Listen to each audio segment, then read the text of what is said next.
നമുക്ക് അലീനയുടെയും മനുഷ്യങ്ങളുടെ ഇന്നത്തെ നല്ലൊരു കഥ കേട്ടാലോ? അങ്ങനെ ഇന്നത്തെ കഥയില് സത്യങ്ങളൊക്കെ ഗംഗാധരൻ ശിവശങ്കരനോടും രാജീവനോടും വിളിച്ചു പറഞ്ഞിട്ട് ചോദിച്ചു, അല്ല സത്യം പറയടാ, അലീന എവിടെ? അവൾക്ക് എന്ത് സംഭവിച്ചെന്ന് ചോദിച്ചു. അതൊക്കെ കേട്ട് കഴിഞ്ഞപ്പോഴത്തേന് ശിവശങ്കരന് ഒന്നും മിണ്ടാതെ ആ ബെഡിലേക്ക് ഇരിക്കുകയാണ്. രാജീവിന്റെ അടുത്ത് എന്നിട്ട് ചോദിച്ചു, സത്യം മാത്രമേ പറയുള്ളൂ, അറിയാലോ സ്വന്തം പെങ്ങളുടെ മോളാണ് അവള്. അവൾക്ക് എന്തേലും സംഭവിച്ചോണ്ടല്ലോ, നിങ്ങൾക്കറിയാലോ നിങ്ങളുടെ പെങ്ങളുടെ മോളാ. പക്ഷേങ്കിൽ അതൊന്നും മനസ്സിലാക്കാതെ നിങ്ങൾ ഇത്രയും കാലം ചെയ്തോ കുട്ടിക്കൊണ്ടിരുന്നേ. പക്ഷെ ബാലേന്ദ്രൻ പൊറുക്കില്ല. അവൾക്ക് എന്തേലും സംഭവിച്ചിട്ടുണ്ടെങ്കിൽ ബാലേന്ദ്രൻ അടങ്ങിയിരിക്കാനും പോകുന്നില്ല. സത്യം മാത്രമേ എൻ്റെ അടുത്ത് പറയാവുള്ളൂ. അത് കേട്ടപ്പോൾ രാജീവൻ പറഞ്ഞു, ഗംഗേട്ട ഒരബദ്ധം പറ്റിപ്പോയെന്ന് പറയണം. അബദ്ധമോ എന്ന് ചോദിച്ചു. ഒന്നും മിണ്ടിയില്ല രാജീവൻ. കുറച്ച് സമയം ഇങ്ങനെ ഗംഗാധരനെ നോക്കി നിന്നു. അതേസമയം പോലീസ് ഹോസ്പിറ്റലിലെത്തി സുലോചനയും അവിടെ ഉണ്ടായിരുന്ന നേഴ്സിനെയും ചോദ്യം ചെയ്യുകയാണ്.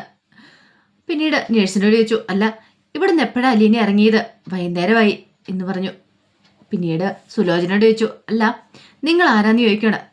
ഞാൻ ബാലേന്ദ്രൻ്റെ പെങ്ങളാന്ന് പറയണം. ഓ അല്ല അവൾ എങ്ങോട്ടാ പോയെന്ന് അറിയാവുന്ന ചോദിച്ചു. അല്ല അവള് വീട്ടിലേക്ക് പോയെന്നാ പറഞ്ഞേ. അല്ല അവള് വേറെ എവിടെയെങ്കിലും പോകുന്ന കാര്യത്തെക്കുറിച്ച് പറഞ്ഞായിരുന്നോ? അങ്ങനെയൊന്നും അവള് പോവാറില്ല സാറെന്ന് പറയണം. അത് നിങ്ങൾക്ക് എങ്ങനെ അറിയാം എന്നൊരു ഒറ്റ ചോദ്യമായിരുന്നു. അത് കേട്ടപ്പോൾ സുലോചന ഒന്ന് പതറി. സുലോചനയ്ക്ക് എന്ത് മറുപടി പറയണമെന്നറിയില്ല. അപ്പോഴേക്കും ഗോവർദ്ധൻ അങ്ങോട്ട് വന്നു. നിങ്ങളെന്താ ഇവിടെ എന്നും ഗോവർദ്ധനോട് സിഐ ചോദിക്കണം. അത് എൻ്റെ ഭാര്യ സാറിത്. ഓ അങ്ങനെയാണല്ലേ.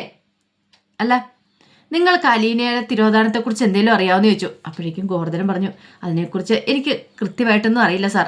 അല്ല അവള് വീട്ടിലെത്തിയിട്ടില്ലെന്നല്ലേ പറഞ്ഞേ. അപ്പോൾ അവൾ വേറെ എന്തെങ്കിലും വഴിക്ക് പോയില്ലോ എന്നറിയാവോ?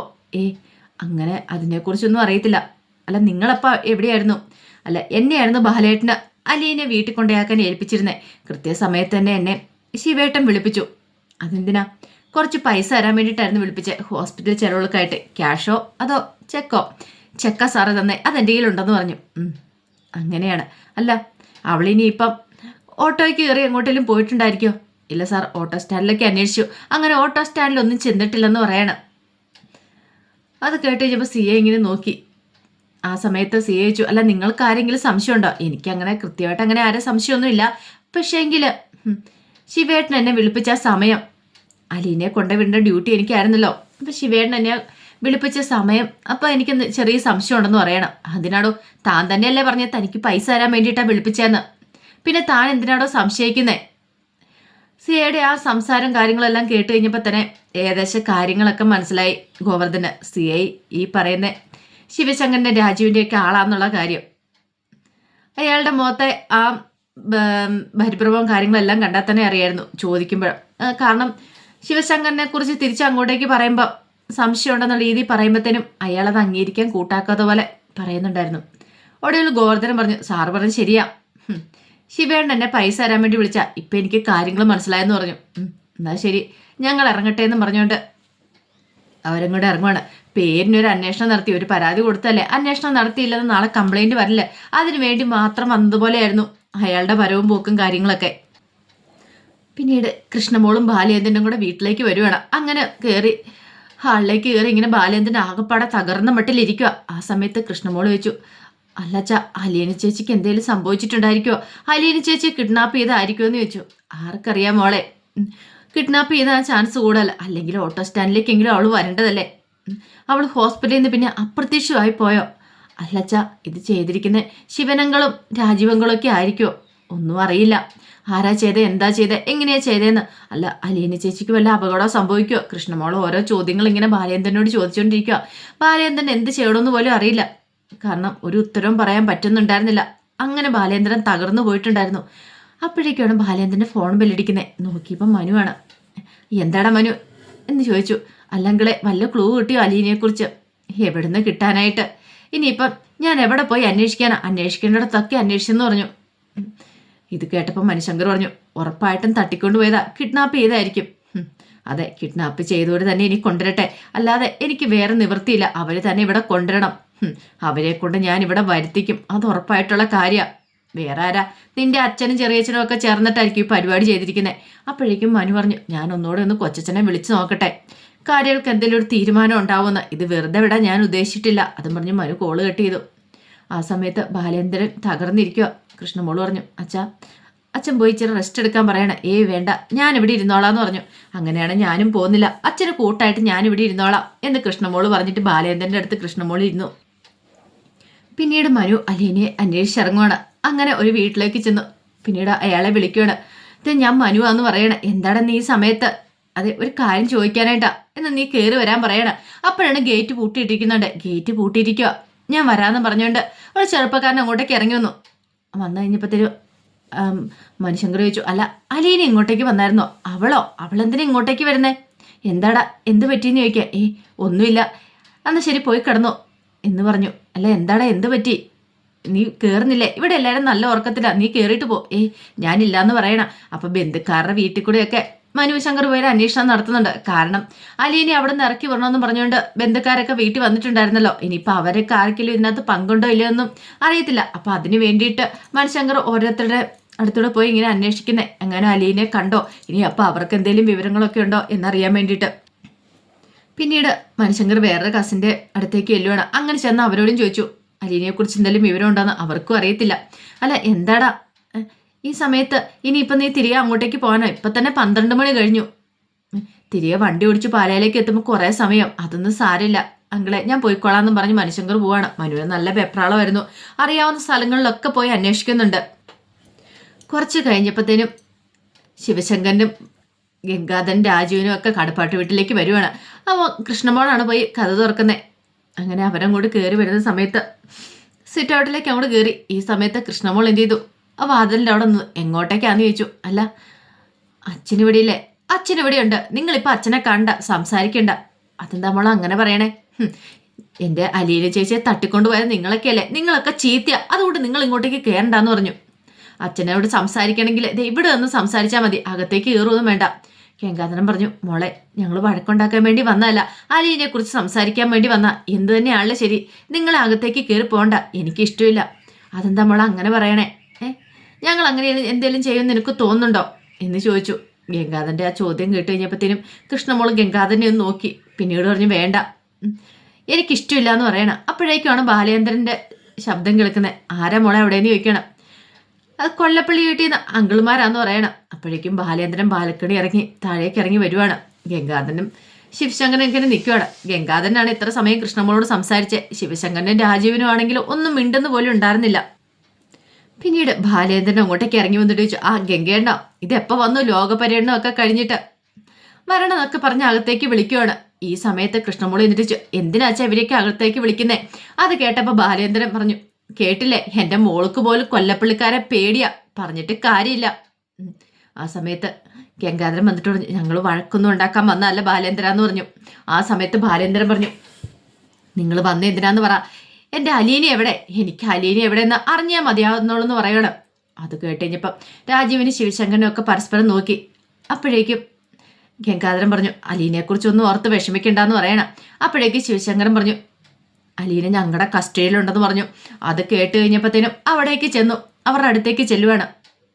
രാജീവിൻ്റെ ശിവശങ്കറിൻ്റെ അടുത്തേക്ക് നിന്നു. എന്നിട്ട് പറഞ്ഞു, ഒരു കാര്യം ഞാൻ പറഞ്ഞേക്കാം, അലീനയ്ക്ക് ഒരു പോറലെങ്കിലും സംഭവിച്ചിട്ടുണ്ടെങ്കിൽ നിങ്ങളുടെ മജിസ്ട്രേറ്റ് കോടതി മുതൽ സുപ്രീം കോടതി വരെ ഞാൻ കയറ്റും. നിങ്ങൾക്കറിയാവോ? നിങ്ങൾ എന്താ വിചാരിച്ചുകൊണ്ടിരിക്കുന്നേ? ഒരു രാഷ്ട്രീയക്കാരനും പോലീസുകാരനും ഒക്കെ കസ്റ്റഡിയിൽ ഉണ്ടെന്നോർത്തുണ്ട് എന്ന് തോന്നിയാസം കാണിക്കാന്നോ? ഇതേ കോട്ടയം എസ് പിക്ക് മുകളിൽ വേറെ ആൾക്കാരുണ്ട്. അത് നിങ്ങൾ എന്താ മനസ്സിലാക്കാത്തേ? അത് മനസ്സിലാക്കാൻ നിങ്ങൾ വൈകി. അവൾക്ക് എന്തേലും സംഭവിച്ചു പോയാൽ നിങ്ങൾ ഒന്നിനെ ഞാൻ വെറുതെ വിടത്തില്ല എന്ന് പറഞ്ഞ് വെല്ലുവിളിക്കുന്ന സമയത്ത് ഗംഗാധരൻ പറഞ്ഞു, അവർക്കൊരു അബദ്ധം പറ്റിപ്പോയതാ ബാലേന്ദ്ര എന്ന് പറഞ്ഞു. ആ സമയത്ത് ശിവശങ്കരൻ പറഞ്ഞു, ബാലേന്ദ്ര ക്ഷമിക്കണോന്ന് പറയണം. ആ ക്ഷമ ചോദിക്കലെല്ലാം കേട്ട് കഴിഞ്ഞപ്പോഴത്തേനും ബാലേന്ദ്രൻ തിരിഞ്ഞ് ഗംഗാധരനെ നോക്കി. ഗംഗേടനെല്ലാം പറഞ്ഞു, അലീന ആരാന്നുള്ള സത്യങ്ങളൊക്കെ പറഞ്ഞു എന്ന് ചോദിച്ചു. അപ്പോഴേക്കും ഗംഗാധരൻ പറഞ്ഞു ബാലേന്ദ്ര, എനിക്ക് പറയാതെ വേറെ നിവൃത്തിയില്ലായിരുന്നു, പറയേണ്ടതായിട്ട് വന്നെന്ന് പറയണം.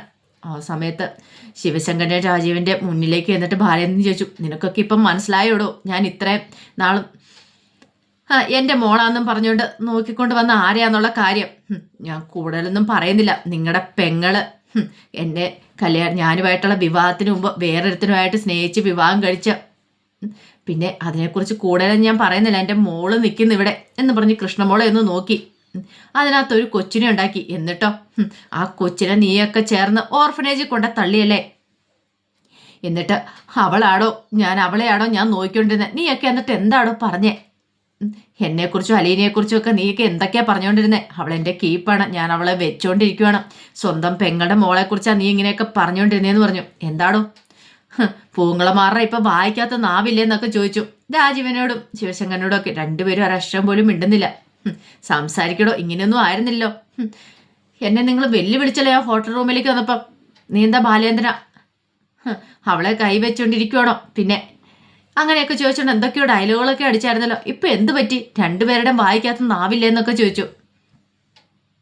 ആ സമയത്ത് ശിവശങ്കരൻ പറഞ്ഞു, ഞങ്ങളോട് ക്ഷമിക്കണം, ഞങ്ങൾക്കൊരു അബദ്ധം പറ്റിപ്പോയതാന്ന് പറഞ്ഞല്ലോ, അതിന് എന്ത് പ്രായച്ചിത്തം ചെയ്യാനും ഞാൻ ഒരുക്കുവാന്ന് പറയണം. ഇത് കേട്ട് കഴിഞ്ഞപ്പം ബാലേന്ദ്രൻ ചോദിച്ചു, അല്ല വൈജിയോട് നിങ്ങളെ എന്താ പറഞ്ഞത്? അലീനെ വീട്ടിൽ നിന്ന് ഒഴിപ്പിക്കുകയാണെങ്കിൽ എത്ര ലക്ഷം കൊടുക്കാന്ന് പറഞ്ഞ എന്ന് ചോദിക്കുകയാണ്. അത് കേട്ട് കഴിഞ്ഞപ്പോഴത്തേനും ഒരു നിമിഷം രണ്ടുപേരും പരസ്പരം നോക്കി. എന്നിട്ട് പറഞ്ഞു, 20 ലക്ഷം ആണോ? അങ്ങനെയാണ് ഒരു കാര്യം ചെയ്യാം, നിങ്ങൾ 3 പേരും കൂടെ ഒരു 30 ലക്ഷം അലീനയുടെ അക്കൗണ്ടിലിടുക. പിന്നെ വൈജയുടെ കയ്യിൽ നിന്ന് ഒരു 10 ലക്ഷം കൂടെ, മൊത്തം ഒരു 40 ലക്ഷം രൂപ അവളുടെ അക്കൗണ്ടിലേക്ക് ഇടാൻ പറഞ്ഞു. അത് കേട്ട് കഴിഞ്ഞപ്പോൾ ഗംഗാധരൻ പറഞ്ഞു, അതൊക്കെ എന്ത് വെള്ളം ചെയ്യാൻ ബാലേന്ദ്ര, പക്ഷെ നീ ഞങ്ങൾക്കൊരു ഉപകാരം ചെയ്തു തരണമെന്ന് പറഞ്ഞു. എന്ത്? ഞങ്ങൾക്ക് വേണ്ടി ഒരു കാര്യം ചെയ്തു തരണം. ഇപ്പം മനസ്സിലായ കാര്യം എന്താന്ന് എന്ന് പറയണം. ഈ കാര്യങ്ങളൊന്നും വൈജയന്തി അറിയരുതല്ലേ, അതല്ലേ നിങ്ങളുടെ ഡിമാൻഡ്, അതല്ലേ ചെയ്യേണ്ടതെന്ന് ചോദിക്കണം. അത് കേട്ടതും ഒന്നും മിണ്ടിയില്ല. 3 പേരും കൂടെ പരസ്പരം നോക്കണം. ഗംഗാധരനാണ് ശിവശങ്കരനും രാജുവിനും വേണ്ടി സംസാരിക്കുന്നത്. പിന്നീട് ഗംഗാധരൻ പറഞ്ഞു, വൈജി അറിഞ്ഞിട്ടുണ്ടെങ്കിൽ അറിയാലോ, കുടുംബം പിന്നെ ഇല്ല, കുടുംബം ചിന്ന ഭിന്നമായി പോകുന്നു പറയണം. പിന്നെ അത് മാത്രമല്ല, അവൾക്ക് ഞങ്ങളോട് ദേഷ്യവും, അവളോട് ഞങ്ങൾ വലിയ 2 കള്ളങ്ങൾ പറഞ്ഞിട്ടുണ്ടെന്ന് പറഞ്ഞു. അത് കേട്ട് കഴിഞ്ഞപ്പോഴത്തേനും ബാലേന്ദ്രൻ ഗംഗാധരൻ്റെ അടുത്തേക്ക് എന്നിട്ട് പറഞ്ഞു, മനസ്സിലായി എനിക്ക് എന്താന്നുള്ള കാര്യം. ആദ്യത്തെ കള്ളെന്ന് പറഞ്ഞാൽ കുഞ്ഞു മരിച്ചു പോയെന്നല്ലേ, ജനിച്ച ഉടനെ മരിച്ചു പോയെന്ന് സത്യമല്ലേന്ന് ചോദിച്ചു. അത് കേട്ടതും അവരൊന്നും മിണ്ടിയില്ല. പിന്നെ 2ാമത്തെ കള്ളം, അത് പറഞ്ഞിട്ടുണ്ടെങ്കിൽ കൊലപാതക കുറ്റത്തിന് നിങ്ങൾ അകത്ത് പോകേണ്ടി വരും, 2ാമത്തെ കാര്യം പറഞ്ഞിട്ടുണ്ടെങ്കിൽ ശരിയല്ലേന്ന് ചോദിക്കണം. അത് കേട്ട് കഴിഞ്ഞപ്പം 3 പേര് പരസ്പരം ഒരു ഞെട്ടലോട് നോക്കുകയാണ്. അപ്പോഴേക്കും ഗംഗാധരൻ പറഞ്ഞു, അത്രയും വലിയൊന്നും കാര്യങ്ങൾ പോകണ്ട, മിക്കവാറും കൊലപാതക കുറ്റത്തിന് ജയിലിൽ പോകേണ്ട വരുമെന്ന് പറഞ്ഞ് ഇനിയിപ്പം വൈജി സ്നേഹിച്ച ആ ചെറുപ്പക്കാരനെ, അയാളെ ആ പട്ടാളക്കാരനെയാണ് ഇവരെന്തേലും ചെയ്തോന്ന് പോലും അറിയത്തില്ല.